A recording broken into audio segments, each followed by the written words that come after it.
Okay, good afternoon and welcome to this Law for Community Worker webinar, the Victim Support Scheme, Top 10 Tips to Help Clients. Before we start on the content, we would firstly like to acknowledge the traditional owners of the lands from which we are broadcasting today. For me, that's the lands of the Widjabul people of the Bundjalung Nation. We pay our respects to the elders of the land, both past, present and emerging.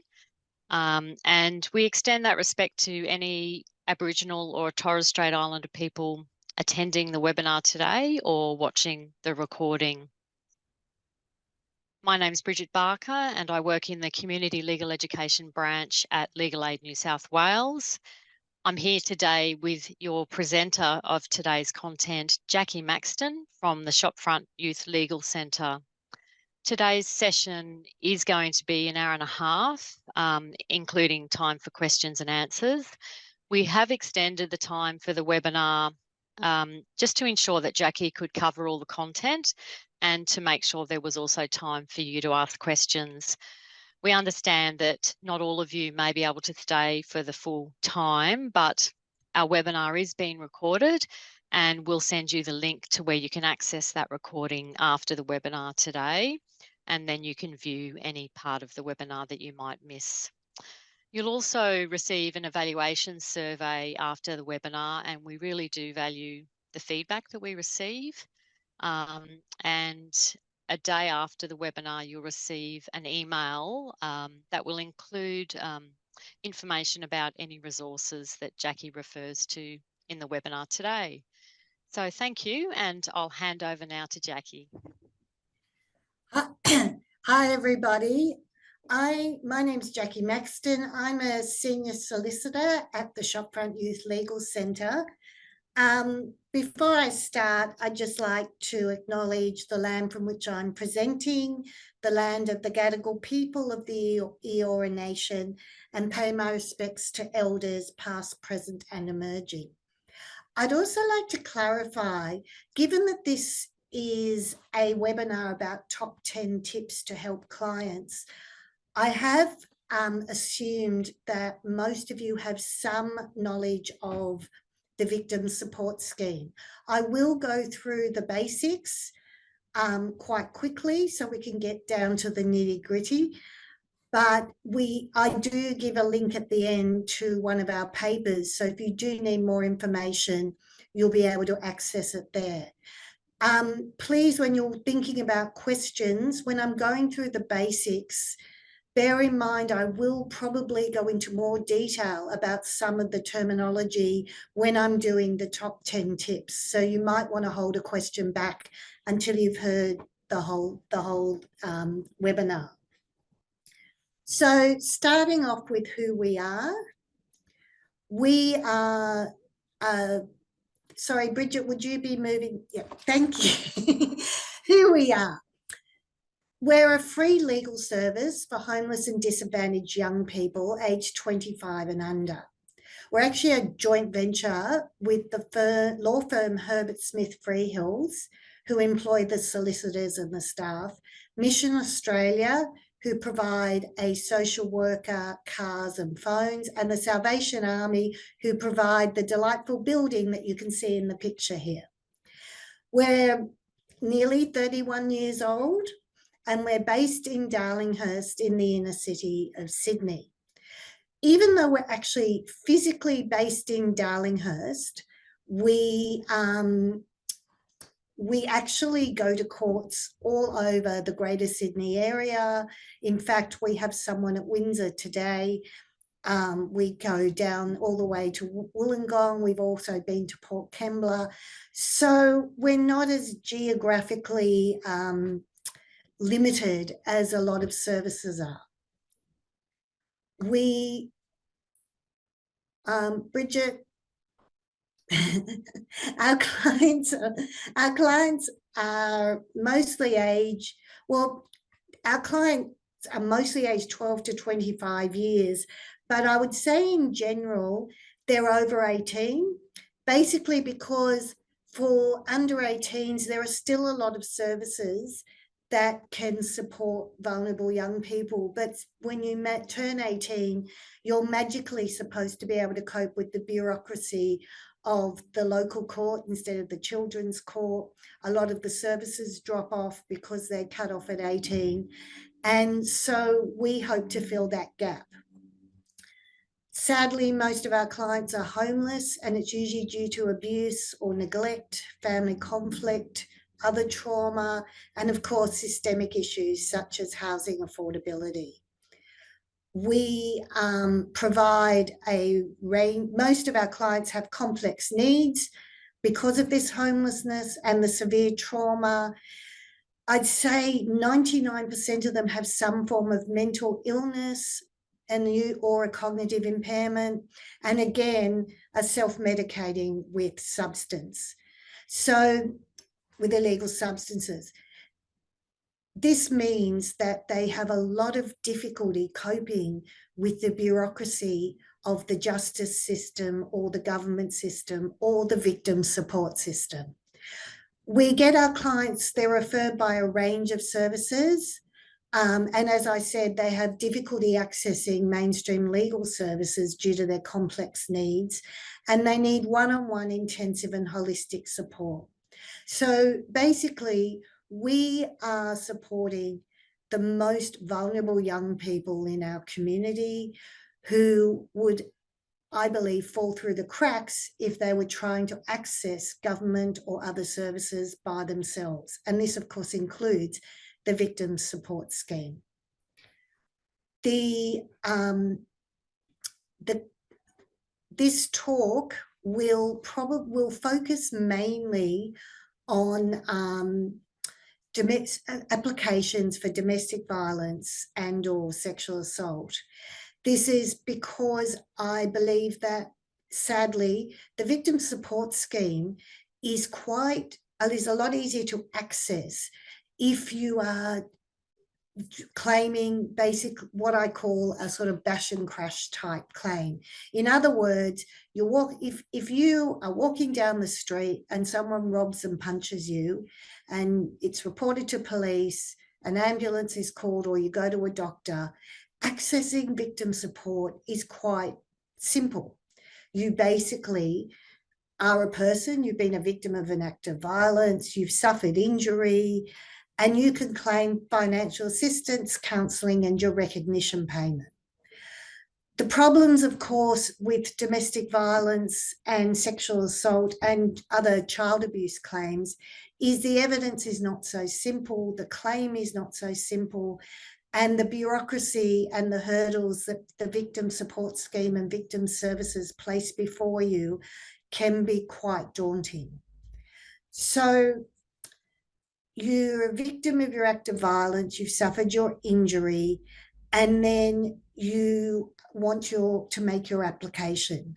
Now, the financial assistance includes immediate needs and economic loss. And then the recognition payment is what most people think of when they hear the words victims' compensation. It's a payment in recognition of the trauma suffered. One of the hurdles, of course, is to receive one of these payments, you need to fit into certain defined categories under Section 35 of the Act. I will be talking about this later in the webinar. The determination is made on the papers. Now, I tell clients this is a good thing because you don't have to get in a witness box, you don't have to be cross-examined, and you don't have to face the offender. The disadvantage, of course, is that offenders don't leave nice, neat diary notes saying, I declare that I abused so-and-so on this date at this place.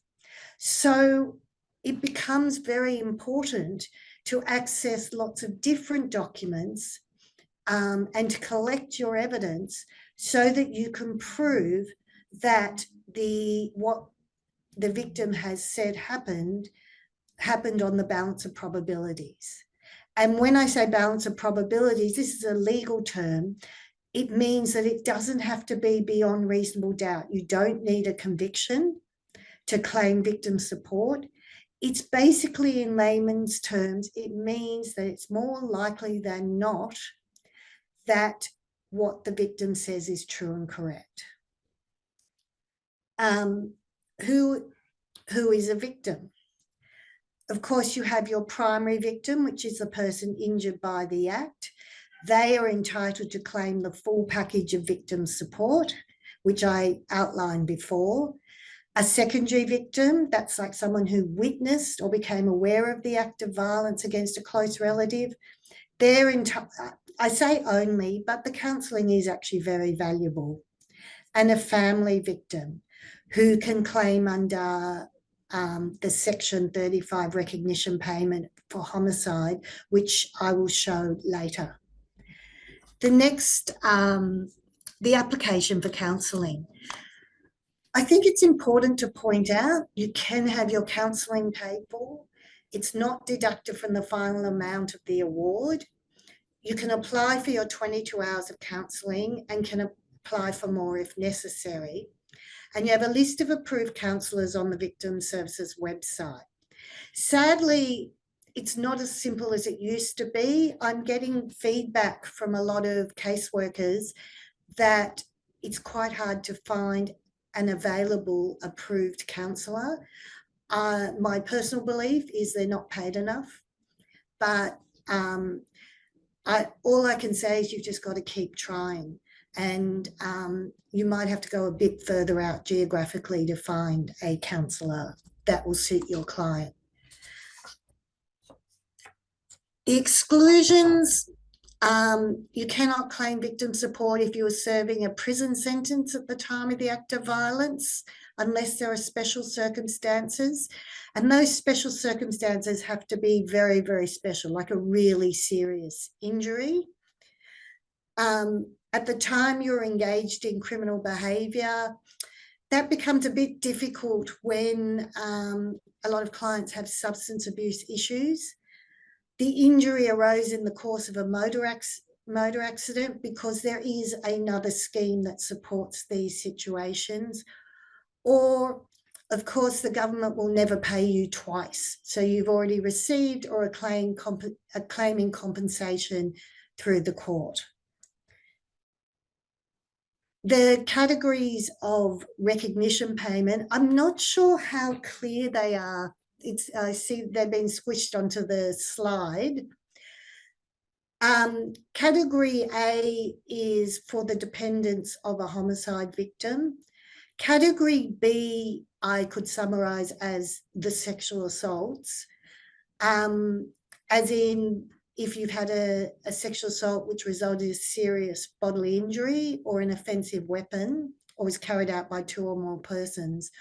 Or the next category, which is a sexual assault, sexual touching or sexual act, or attempted sexual assault involving violence is one of a series of related acts. Interestingly, we have actually been successful when you have a situation where there may be one sexual assault, but there's been a pattern of stalking, intimidation, or other abuses that then allows you to claim the more serious Category B recognition payment rather than a Category C one, which I'm about to refer to, because the series of related acts does not necessarily have to be another sexual assault. In fact, we've claimed it for kidnapping and sexually assaulting someone, for, as I said, stalking and intimidating or physically assaulting them, to get into the Category B recognition payment. Because that's the way the system is working, the system works. The scheme wants you to squeeze your act of violence and your injury into these basically simple, very simply worded categories of recognition payment. And one thing you might notice when reading through them is there's no mention of domestic violence, because there is no separate category of recognition payment for domestic violence. Instead, you need to squeeze or shape your domestic violence claim into either Category C or Category D. I will talk about this a bit later, but I thought it's important to note this. So for example, just one example, if you are a young woman over 18 and you've had a partner who's been beating you for 12 months, you receive bruising, understandably you don't go to a doctor, you certainly aren't injured enough to go to a hospital, but you're certainly very traumatized. Unfortunately, that is not seen as serious, a serious offence, a serious act of violence, and the only category you're entitled to is a Category D recognition payment, $1,500. Under Category D, Item D, an assault not resulting in grievous bodily harm. And to be honest, I find that quite tragic, because if you were in a bar fight and someone punched you in the jaw, it's very likely that that will be seen as grievous bodily harm, and you will get a Category C recognition payment, which is more than 3 times the Category D. I'm not minimising the pain one suffers from a broken jaw, but it seems to me that being assaulted, humiliated and traumatised for a year surely would be worthy of a trauma recognition payment that is not less than 3 times the amount that the broken jaw gets. The next slide is about another one of the hurdles. Not only do you have to have your evidence, have your documents, be in time and squeeze your claim into one of the recognition payments, they are still able to refuse or reduce compensation under, we call them Section 44 issues because it's under Section 44. But basically, if your victim did not cooperate with the police in the prosecution process, now this again is a big issue in relation to domestic violence, sexual assault or child abuse, because often the police turn up and they're greeted with maybe a traumatized victim and the offender standing there, and you can understand that the victim is not willing to give a statement and is certainly not willing to risk their safety by attending court or basically by cooperating with police. So this is where a caseworker or a support worker can add a letter to the application explaining the trauma and why the person did not feel comfortable reporting the matter to police at the time or giving a statement. It's now much more understanding at victim services, and I haven't seen a refusal or reduction of compensation for a domestic violence, sexual assault or child victim for many years. But it's still sitting there in the Act, so you need to be aware of it. The contributory behaviour, that sometimes comes up when there are groups of people and fights. I haven't seen many of those recently either. Also, did not try to mitigate or reduce the extent of the injury. Again, a letter that talks about the poverty or the fear and trauma of the person can avoid any risk of discretion to refuse or reduce compensation. Usually with shopfront clients, because of the nature of our client group, we haven't had any issues with this, but you may come across it where we've had clients who sit in waiting rooms and become scared or overwhelmed and run away without seeing a doctor. But that's, given our client group, that's easily explained. Again, I haven't seen a lot of these recently, but it's still in the Act, so it's best to be aware of it. Okay, so now I thought I'd just give you a real case study, because then I can refer back to good, and you can see a lived example when I'm going through the 10 top tips. I had a client called Sarah.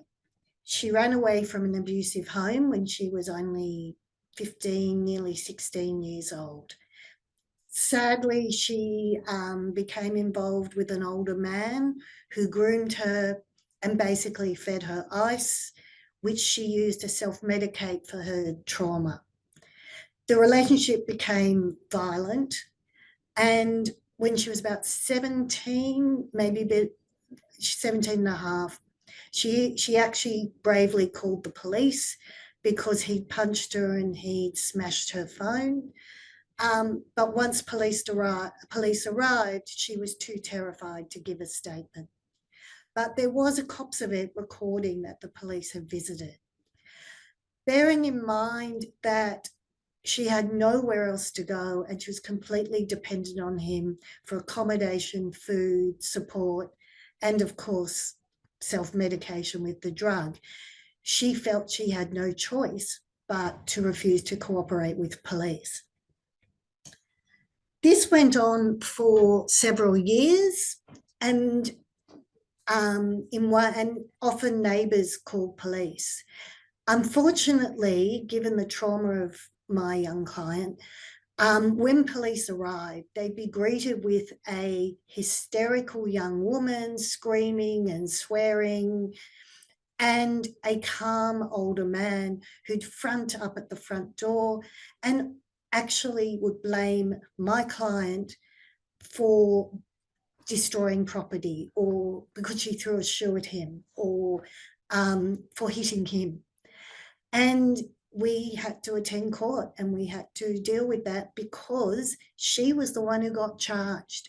This is not unusual, particularly when you have an older man and older person and a traumatized victim. The imbalance of power is tremendous, and it doesn't seem to register with police. Now, that's not all police. I'm just talking about my experience with this one young woman. Eventually, a neighbour called, police heard screaming, they burst through the door and they actually caught him choking her. And so he was charged, convicted, and went to jail. So she came to me for asking about victim support. So keep in mind this story, it covers a lot of the issues that I'm going to raise. But you'll see how the non-cooperation came up. You can see how it was a long period of time. And you can see how you'll then, when we talk about restitution, the implications of him eventually being convicted. So let's move to the top 10 tips. The first tip I had to quickly put in because, much to my surprise, Victim Services launched a new application form a few weeks ago. Look, we're still getting to grips with the new format, but the following issues have come up for us, and I thought I should highlight them. One of the issues that we fought hard against back in 2020 when they tried to do this, they've snuck into the new application form. If you haven't reported your offence to police, but rather to a government or non-government agency, you need to upload a report from that agency at the time of lodging the application form. If you don't, it will be rejected and you have to start again. And this has happened to 3 of my clients. Previously, before the new form snuck in, you had 12 months to lodge your supporting evidence. And this becomes critical when we're talking about time limits, which I'll be talking about next. So I will actually elaborate more on this, but it is something to be aware of. There's a new declaration at the end of the form. Please read it carefully because they've snuck in some clauses about waiver of your rights to privacy. I am actually meeting with the Commissioner next week And so I'm hoping to raise these issues I'm raising here with her. But at the moment, the form, if you want to be lodging claims, this is the form we're stuck with. Also, if you've been claiming immediate needs under the INSP program, apparently there's been increased auditing and keep your receipts. And in fact, you'll have to upload receipts. The next tip is time limits. This actually is going to be quite a lengthy tip. General rule for lodging applications is 2 years from the last act of violence. However, if you're under 18, it's 2 years from your 18th birthday. I mean, if you're under 18 when the last act of violence occurred. There are exceptions. For the recognition payments, domestic violence as defined in the Act, child abuse, for which there's no definition, or adult sexual assault, the time limit is 10 years from the last act of violence, or in the case of a minor, 10 years since the young person's 18th birthday. That's for the recognition payments. There's no time limit in relation to child sexual assault. Ironically, for financial assistance, the time frame for the domestic violence, child abuse, or adult sexual assault remains 2 years. So in fact, if you are claiming support for someone who suffered domestic violence, you actually have to bear in mind 2 different time frames. Time limits do not apply to counselling. The next slide is you've lodged your claim on time, you've uploaded your form, and you've applied to a hospital or to a counsellor and asked for a report. Unfortunately, because things are very slow, you may not have your medical report or counselling report within the 12 months from the date of lodging the application, and victim services will lapse or cancel your claim. This seems to be administered with basically harshness and lack of empathy, to be honest. I had a young woman who lodged her application and the 12-month clock was running. However, it was during COVID, and so she was limited in counsellors she could access. She was a single mum with 3 little kids. Later in the year, one of her kids was in hospital, and obviously that was her priority. Her priority was not getting counselling, and victim services cancelled the claim. So that was okay, and their logic is, doesn't matter, because if you're within the time limit, the relevant time limit, then you can just relodge the application and start again. However, that's fine if you have some form of support person assisting you, or if you are within the time limit. But for a lot of people, I suspect, and I know clients have told me this, when they get the letter saying their claim's being cancelled, they throw it in the bin and say, oh, well, I tried. And the 12 months is an arbitrary date. It's basically for efficiency. It is in the Act, but it was put in the Act, and I was there around at the time, and I was told by the Commissioner, it was put in the Act because they had a lot of backlog. They had a lot of old claims that were years old that they'd lost touch with the victims. They were just sitting on the books. But there's no evidence that 12 months is going to make everything much more efficient. Well, actually, no, that's not true. It does make it more efficient. It's just not a very empathic or sympathetic way to assist victims to claim support.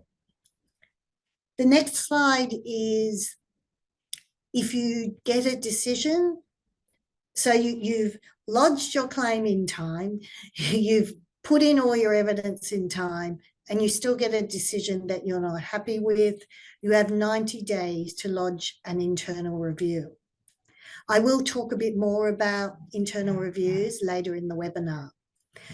If you're unhappy with your internal review, you can lodge an application with the NCAT for the New South Wales Tribunal, but there you've only got 28 days from the date you're given notice of the decision.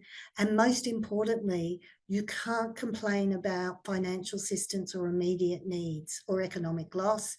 You can only complain to NCAT for recognition payments only. So the next slide is tip number 3. I put this in because I think it's important in terms and relevant to time limits. The Victims' Rights and Support Act contains a definition of a domestic relationship in section 19(8)(f). And if you have a look at it, you'll see it's missing a lot of what we would consider would be domestic relationships. This is because this definition hasn't kept up with the with the equivalent definition in the Crimes, Domestic and Personal Violence Act 2007. The domestic violence definition in the Victims' Rights and Support Act doesn't include uncles, aunts, uncles-in-law, aunts-in-law, nephew, niece, cousin, and more surprisingly, grandfather and grandmother. It also doesn't include Aboriginal kinship relationships. The reason I'm pointing this out to you is it's relevant for time limits for lodging a claim, because if it's a grandfather who's committing the abuse, let's say the child goes there, a couple of times a week after school, you have 2 years from the child's 18th birthday to lodge the claim, not 10, because it doesn't fit within domestic violence, unless you could claim it was child abuse, but that's a little bit more difficult considering there's no definition of child abuse. But anyway, or you could be an adult and your grandfather is still, or grandmother is still abusing you. And then again, it's relevant for time limits. So when talking to clients, maybe be very clear as to who is the offender and what the relationship is.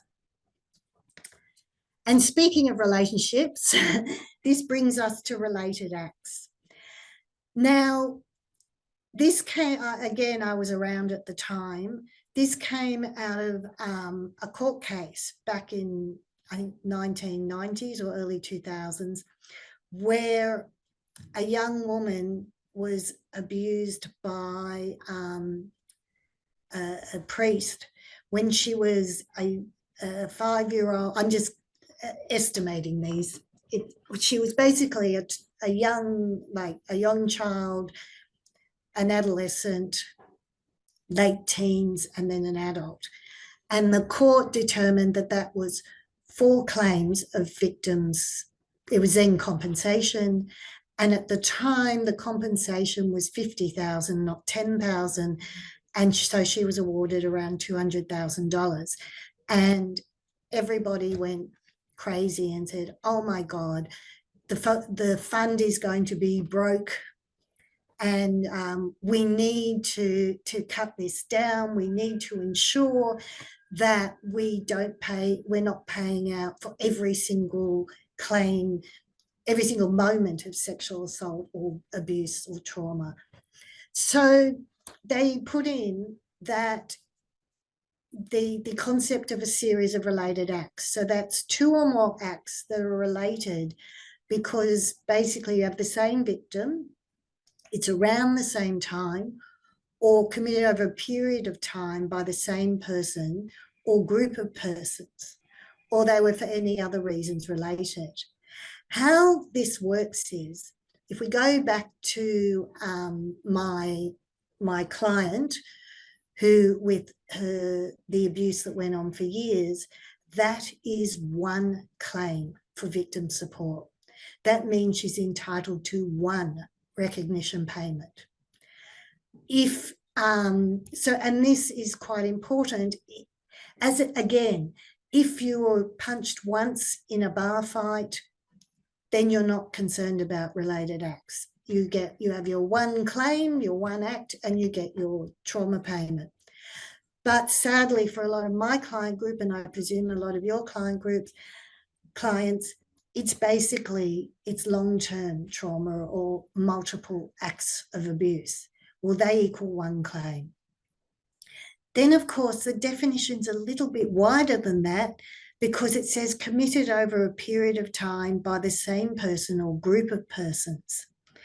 We've often had issues where you have abuse by two parents, the father and the mother, and it's often around the same time. They may not be in the same household, but it's enough for victim services to say, well, actually, it's one claim, not two. My advice or my tip is to try, if you've got sufficient evidence of abuse by each party, try and lodge two separate claims.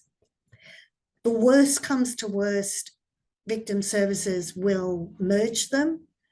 Or if you've got sufficient evidence of the acts of violence and you can argue that they are different or separate, then you may get the trauma payment for two separate claims. The other time we've had that issue is where you have sexual assault and domestic violence by a single individual. Now, this is actually very common for a lot of our clients, where the offender usually, sadly, starts the physical abuse, the coercive control, and then the sexual assault. Again, try and lodge two separate claims, and try, if you have sufficient evidence to support two separate claims. I mean, you don't want to lodge two weak claims, but if you have enough evidence for two separate claims, my suggestion is lodge them as separate claims. The next one, number 5, this, if you remember back to the recognition payments where I did my rant about how if you're punched for 12 months hundreds of times, it's not considered as traumatic as if you're punched once by a stranger. Sometimes you can frame your claim or your support letter to try and squeeze your client's application into category C versus category D. Now, one of the ways to do this, if it fits within your fact situation and you have sufficient evidence, category C is an assault resulting in grievous bodily harm worth $5,000, and the category D recognition payment is an assault not resulting in grievous bodily harm. So obviously the primary difference is the presence of grievous bodily harm, or GBH. There's no definition of GBH in the Act. However, the common law, and I don't want to go into all the legal authorities, but essentially it's serious harm that's more serious than actual bodily harm. So when you're talking to your client and it becomes clear that they have suffered some sort of physical disability, I guess I call it, some sort of serious harm as a result of the offending, it could be worth getting a medical assessment or hospital records to support a claim of GBH. For example, I had one client who was often hit on her hands, and she had noticed shaking and tingling in her hands. This is, months later. And so we sent her to a GP who sent her to a specialist. Turns out she had nerve damage. Nerve damage was sufficient to get us into category C and to get us some financial assistance, as opposed to category D. So common examples of GBH are your broken limbs, the nerve damage, as I said. Look, we have argued many times that it should include serious psychological harm, and there is some case law, minimal case law, to support this. The problem is, of course, it's called grievous bodily harm, and we tend to get pushback, and it's rarely accepted by victim services. Although it's worth a go, but they will seem to accept without question the grievous bodily harm if you can show something like nerve damage, broken limbs, rather than serious psychological harm, which we all know can be a lot more debilitating and traumatic, which is what you're supposed to receive your recognition payment for. I have noticed, and this is purely anecdotal and therefore it's not a legal gospel. I have noticed the more serious the assault, the more likely the assessors try and give you the 5,000 rather than 1,500. For example, I had a client who was basically kidnapped and tied up and beaten for hours, bruising, to a point where she did pass out. Eventually she got away, police were called, she went to hospital, and they mentioned she'd passed out. She may have concussion. So technically not grievous bodily harm, but the assessor gave it anyway. So it's worth putting in a bit of extra, if the circumstances warrant it and you've got the evidence, it's worth putting in a bit of extra detail about the circumstances of the offending. The next slide, another category C versus category D. This is one that I used with my client in the case study. If you remember, I said that when she was 17, police came and she disclosed that he'd broken her phone and that he'd punched her. And then the next time that police came and there was a court case and the whole thing was finalised was when she was an adult. So we had lots of evidence of physical assaults and stalking and intimidation when she was an adult, but we only had one police report that she had been assaulted when she was a child. In that case, though, because of the wording of the Category C recognition payment, physical assault of a child that is one of a series of related acts, we were able to put her into Category C, not Category D. So I guess rule of thumb, often when victims come to see us, they're usually coming after maybe a case has gone to court or matters come to a head, or they've run away and got away from the offender and are now comfortable to deal with the trauma. They're often not initially very clear or focused on how old they were when it started. But it's worth asking the question because, as I've just explained, a single physical assault when the victim was a child, plus multiple assaults, etc., when a child is an adult, depending on the evidence, can place a claim in Category C rather than Category D. Next slide is restitution. This is another one of my bugbears. At the end of the application form, it has this bland sentence, I understand that if victim support is approved, action may be taken, brackets restitution, to recover money from a person convicted of a crime for which the support relates.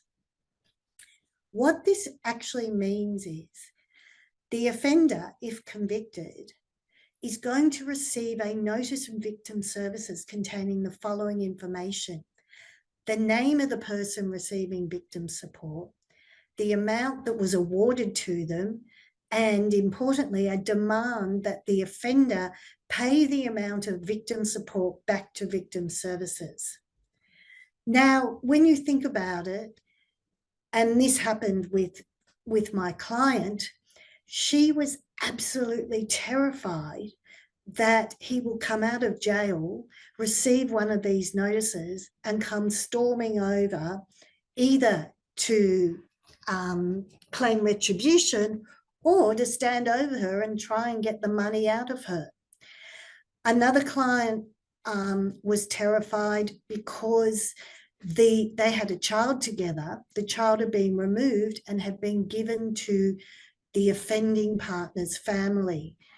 And they were they'd been the custody had been court ordered. It was not necessary that they were good or bad people. The problem was that it became an issue of, she was worried it would become an issue of contention whenever she wanted to visit her child, that she had claimed this money and that now their child would have to pay it back. Also, when you're doing immediate needs applications, it's all very urgent, and please be aware restitution can still be claimed for immediate needs applications. So when you're quickly filling out those forms, it's really important that the client is aware that if the offender is convicted of a relevant offence, they're going to receive one of these letters. Unless, the way the Act is worded is that it says the Commissioner may issue an order, a provisional order for restitution. We've been relying on this, and we've been writing letters. We will write letters and we will ask support people to write letters. And if we have it, and sometimes we have threatening text messages, etc., and we ask that victim services provide us with an undertaking that they will not pursue restitution. This has to be done when you lodge the application form, because if the money goes out, if the claim is successful and the money goes out, they're not going to consider restitution. One of our arguments is that it will be unjust if our client would have to refuse the award for fear for their safety. And that's usually quite a strong argument, particularly if you've got the evidence, which often you do because you've made the claim for, that she was a victim of domestic violence. The only thing they do, because victim services never make things easy, is you get an award, you get your decision, and they say, we're holding the money with us until there's a decision on restitution. Then you get the decision saying, we undertake not to pursue restitution, the matter is finalised, please sign the attached confirmation form. The attached confirmation form at the moment is drafted that if you don't sign that you want the money, that you've received the restitution decision and you want the money, and date it and return it to victim services within 14 days, victim services presume that you don't want the money. Now, I'm not sure about you, but I can't often find my clients within 14 days, let alone get a form to them to be printed, signed, dated, and scanned in and returned back to victim services. I can tell you this can be challenged, and I have challenged it. I've challenged the requirement to actually sign a confirmation form where restitution has been waived or they've undertaken not to pursue restitution, or I've at least asked for an extension of time. But be aware, getting the forms, getting the letters saying we are not going to pursue restitution doesn't end the matter. There's this confirmation form at the back. The next one is SAROs. Victim services consider a SARO, a sexual assault reporting option, equivalent to a formal police report, and you can actually use it on the application form. These SAROs came out of the Royal Commission into institutional responses to child sexual abuse. They are a reporting option. I've given you the link down the bottom where you can fill in as much or as little as you want. You can keep it anonymous. You can also tick a box saying you do not wish to be contacted. And there's a big space for you to fill in the details of what happened to you. And there's also some categories of sexual assault to tick. And the beauty of these is the police don't treat a SARO as a formal police complaint. So it won't on its own result in charges being laid, because one of the issues with reporting to police is once you've made the report, it pretty much gets out of your hands, and you may want to retract it or change it, and it's very difficult. So the SAROs are a great alternative. I was told by a detective senior constable at the child abuse squad that if you include a location and a time frame in the SARO, that doesn't mean you have to include your name or the offender's name, but if you include that, it does assist in processing the SARO. And you get a SARO number, which you can include in the application form. And often I found clients like it if I print it out and they take it home and privately fill it out, and then they can give it back to me and they don't have to repeat their story again. So that's something to have up your sleeve. The next one is report from a non-government agency, slide number 8. This is defined as as a non-government agency funded by the state, which actually includes the Commonwealth, to provide support services to victims of crime. Now, this probably covers a lot of you who are watching this webinar. You don't need to be fully or completely funded by the government. You just need to have some funding from the government, and you need to provide support services to victims of crime. So that means that even if you don't have a police report or a report from a government agency, such as DCJ or a hospital, you may still be able to assist your client to provide evidence of the act of violence.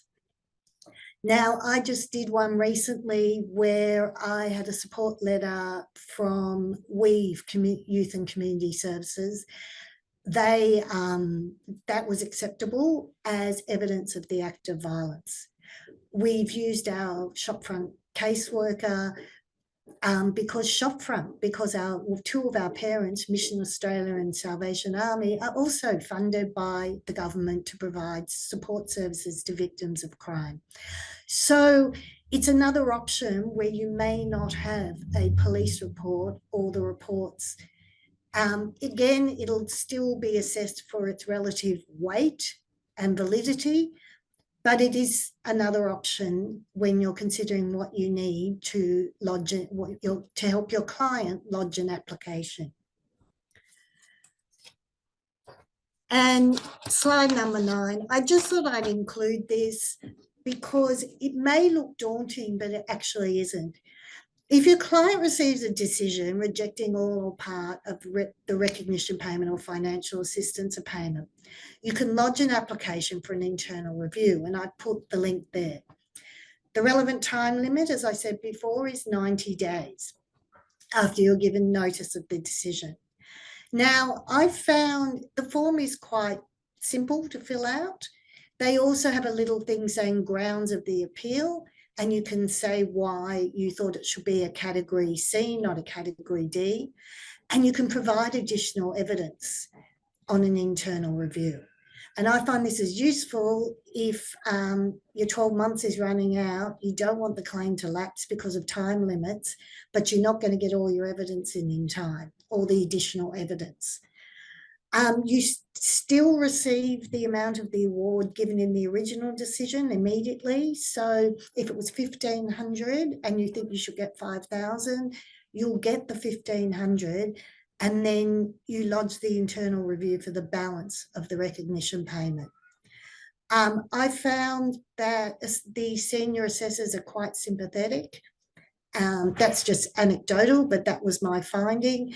So, and there's now that they give the money out first, there's no real downside to lodging an internal review. Even if you don't have extra evidence, just say you consider you should have got a category C, not a category D, and the senior assessor will review your case.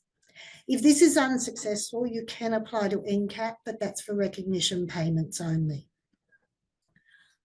With slide number 10, I just thought I'd raise this, particularly as some people have asked about child sexual assault. The victim support scheme may not be the only option for your client, and it may not be necessarily the best option for your client. Since what came out of the Royal Commission into institutional responses to child sexual abuse is a national redress scheme. So if your client has come to you and is talking about child sexual assault that's related to an institution such as Department of Education, DCJ, Catholic Church, the state of New South Wales has signed up, and a lot of these institutions have signed up to the National Redress Scheme. We at Shopfront don't do these claims because the government has funded the firm of KNOWMORE, knowmore.org.au. They will advise and assist anyone who wants to make a claim. And I understand because I haven't looked into it too much, that the evidentiary and bureaucratic requirements are a lot less than the victim support scheme, and the amounts awarded are higher. So it is worth considering if you believe your client would fit within the parameters of the scheme. And lastly, if your offender is rich or is an institution, you may want to consider suing them in civil court. Of course, this will be a trial and your client may have to get in the witness box. It is a civil trial, so it doesn't have to be beyond reasonable doubt.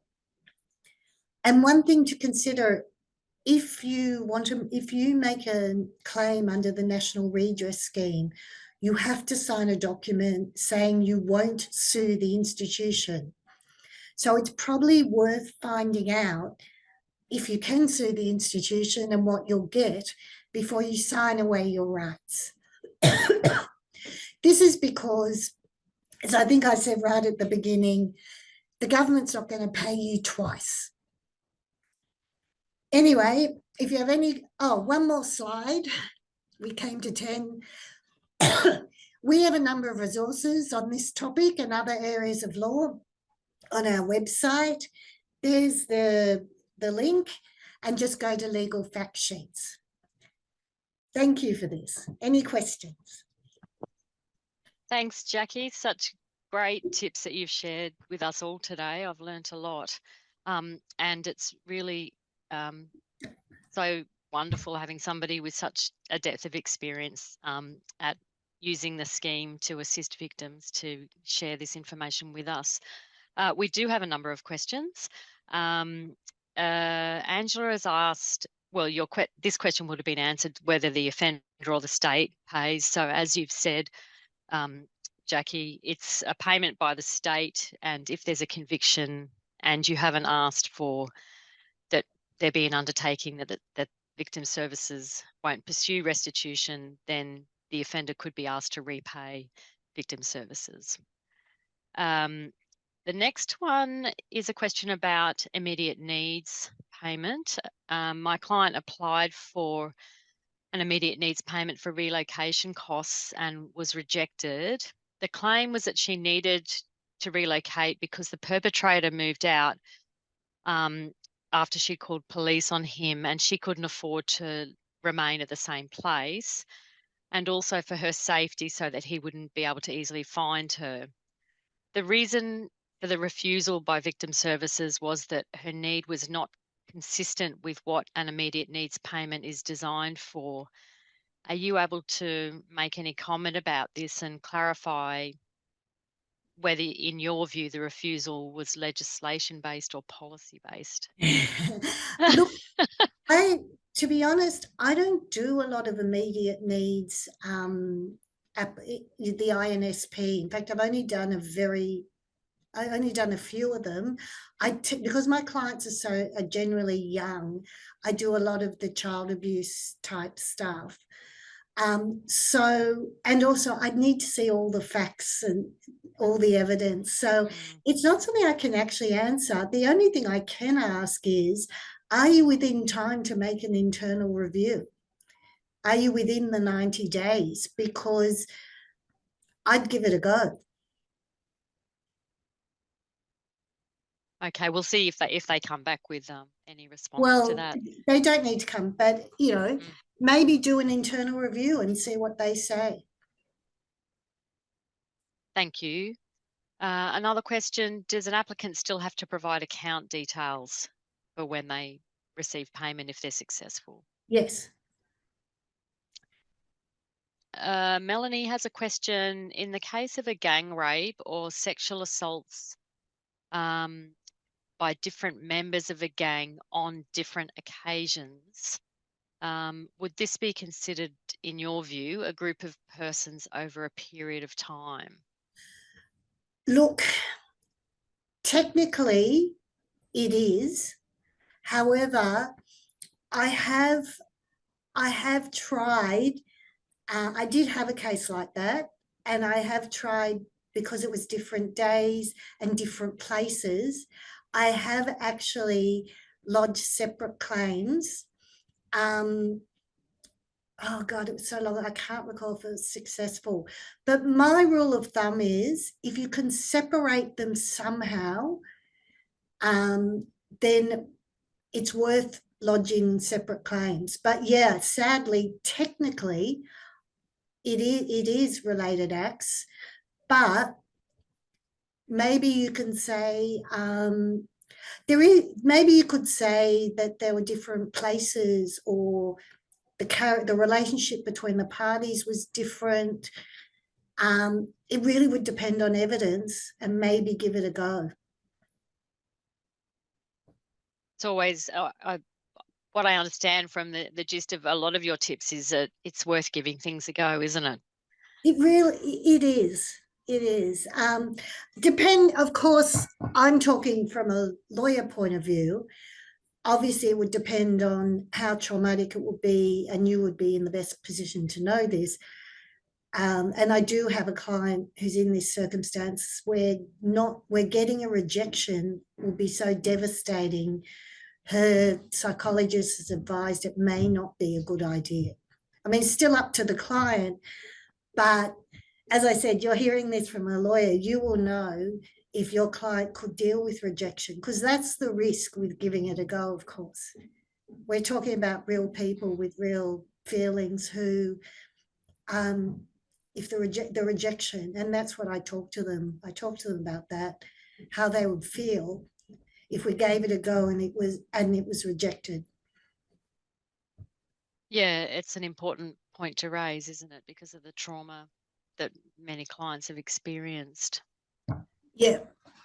Annabelle has a question about whether victim services will pay for a medical report if it were obtained to try to support a Category C application. They'll pay. I've noticed they added in the new form, they were offering to pay to get hospital records, or pay or refund hospital records, but those are $30. I'm not, they haven't been paying them in the past. But again, I think it's worth asking, because I did notice and I'm going to raise this with the Commissioner, the new application form does have a box to tick with did you pay for medical records, and asking for receipts. This is a new thing, so maybe worth asking victim services.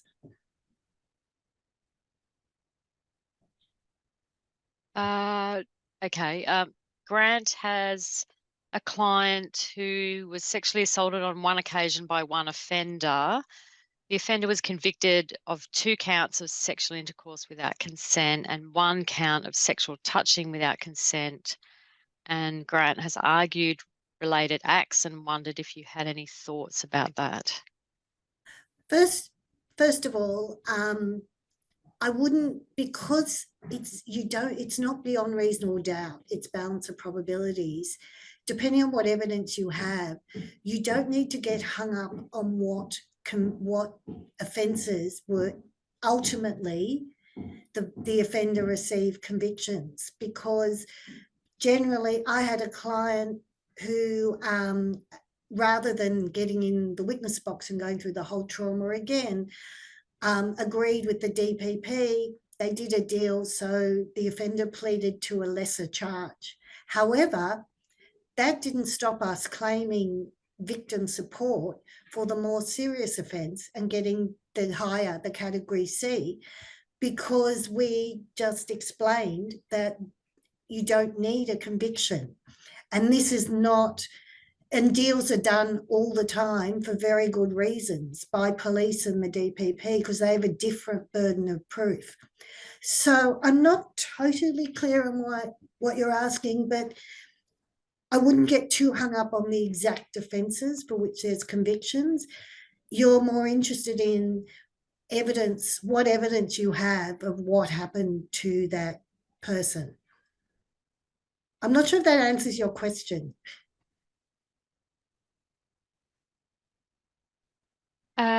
Justine has asked a question, but it's not clear because we didn't raise it at the time Justine typed it in. So, Justine, perhaps if you could clarify, but the question is, can a complainant apply for both? And I'm not sure what Justine's asking there. Yeah. Yeah, do it. Sylvie's shared a tip that she believes No More can link you up with a pro bono lawyer to advise you on your victim services and redress scheme and civil claim options, so you can make a call about that. I'm not sure. I presume so. I have never, because I do victims support, I've never asked them to do that. But I've certainly referred people for advice on the redress scheme, and they've informed me that they were also, to protect, before they signed any waivers, No More referred them to a civil lawyer. That's great. I think there's a few No More people attended the webinar today. Oh, cool. Yeah. I guess a shout out to them. You've just got a whole lot of new clients. Someone's asked, what if the client is an international student? Can they make a claim even if they won't be in the jurisdiction by the time a decision is made? The way it works is, did the act of violence occur in the jurisdiction? I think that's right. It's because if you moved house or moved interstate or overseas, it's the date of you lodge your application. It's where the act of violence took place, which I must say caused us we had a few problems with that when we had a Canadian, the most evil man you can imagine, was grooming and getting kids to perform sex acts in New South Wales. But he was located in Canada. He'd never been to Australia. They'd never, he had no connection whatsoever to Australia, except that it was an international operation, and they recognised my client and sent someone to rescue her. And that was a bit of a conundrum, as where did the act of violence take place? But the Crimes Act had been recently amended because of sex tourism.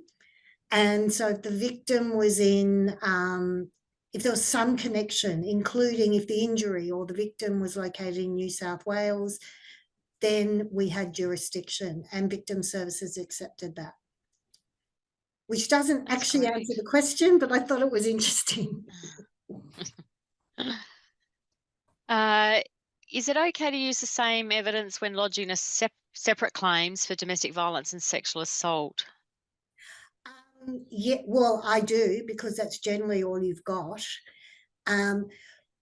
Look, I don't know if it helps, but what I try to do is keep everything separate. So when I'm emailing victim services, I don't join the two. I always email two separate emails, even if it's the same question, and try and keep them as separate as possible. But it's up to the assessor whether they see it as related acts or not. But yeah, often you have to use the same evidence, particularly for injury, because that's all you've got.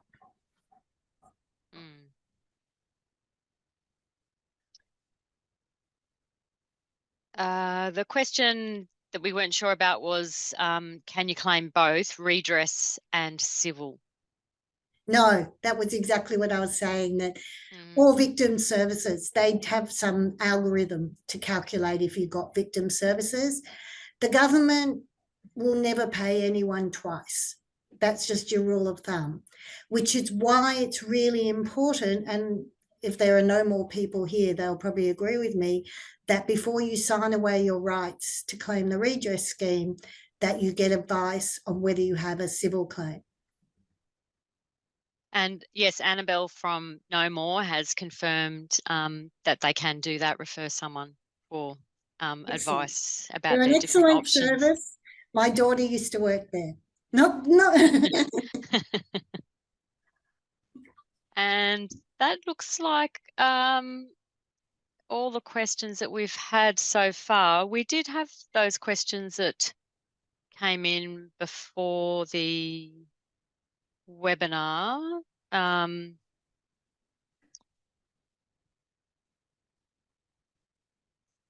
I guess, Jackie, just for clarification, the questions were about sexual assault of an adult and sexual assault of a child, and then a person asking where an applicant for childhood sexual abuse is over the age of 16, whether there were any issues posed. Yeah, I had to think about that.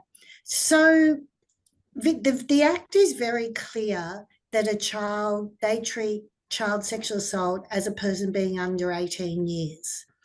But where it becomes, I guess, relevant for a 16-year-old is whether in fact it was sexual assault. So if they're under 16, they can't consent.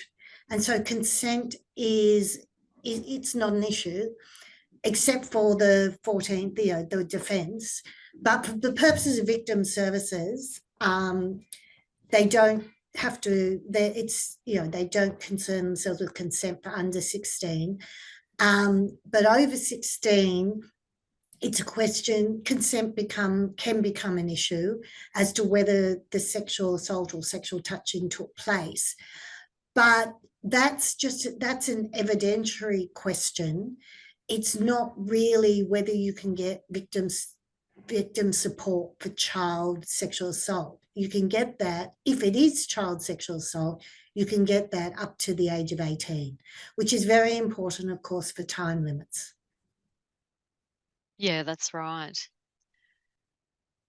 So it looks like we haven't had any new questions come in. I just wanted to say a huge thank you to you, Jackie, for sharing your knowledge and expertise and sharing with our audience these top 10 tips, especially about the new application form. Yes. And things to be aware of. That's I always. think we might have to do another one once I've worked out all the traps of the new application form.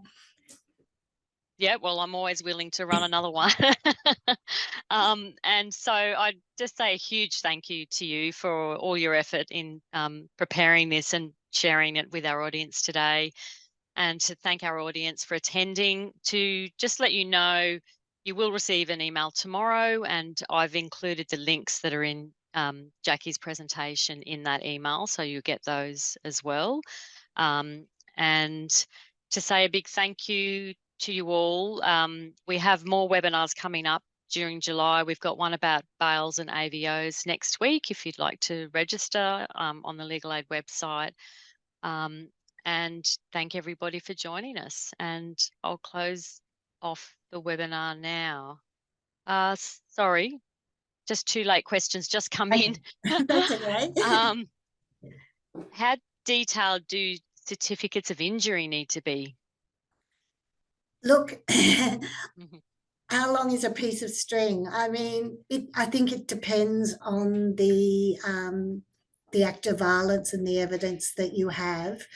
I've had psychologists who've filled in a certificate of injury and then the next 10 pages of notes that talk about all the different things that happened and the trauma.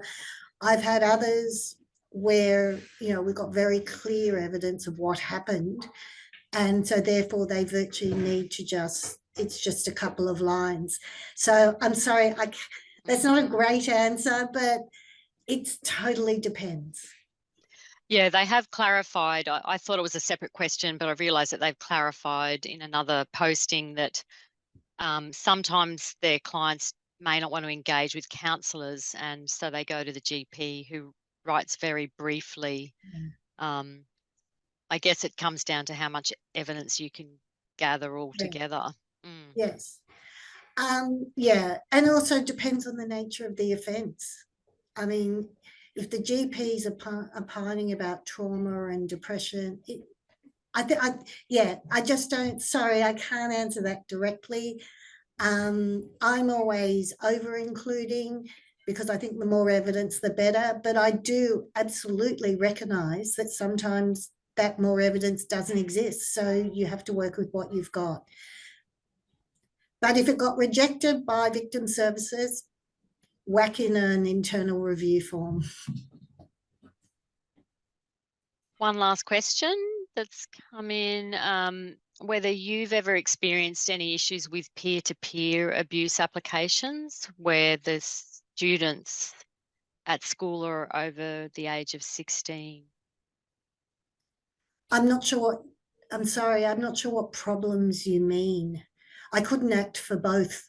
I couldn't act for more than one, but I'm a lawyer, so there'd be a conflict, if that's the question.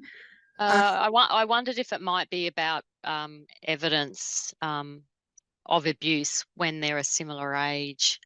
Well, there is a defence, of course. I'm actually, I don't do a lot of criminal law, so I'm not totally up on the defence, but it's certainly there is a similar age defence in relation to sexual assault, but that's not relevant really to the victim support application. Is going to depend on the evidence, and it is going to be beyond reasonable doubt, not beyond reasonable doubt, but balance of probabilities. And as I said, I wouldn't act for both of them. So I guess, I don't know if I'm probably not answering your question, but I'm not quite clear on what you're asking. Yeah, fair enough. The certificate of injury related to childhood sexual abuse, the person was asking about. There's a question about whether you think there might be any changes to the scheme with the new coercive control laws. I'm not yeah, I've actually been looking at it to see if it squeezes into the, I mean, certainly would fit, if it becomes a criminal offence, when it does, it will certainly fit within the act of violence. But I'm not sure how it's going to fit into the recognition, squeezing it into the recognition payments. Because is it an assault not causing grievous bodily harm? Like, I actually don't know. I don't know where you fit it in.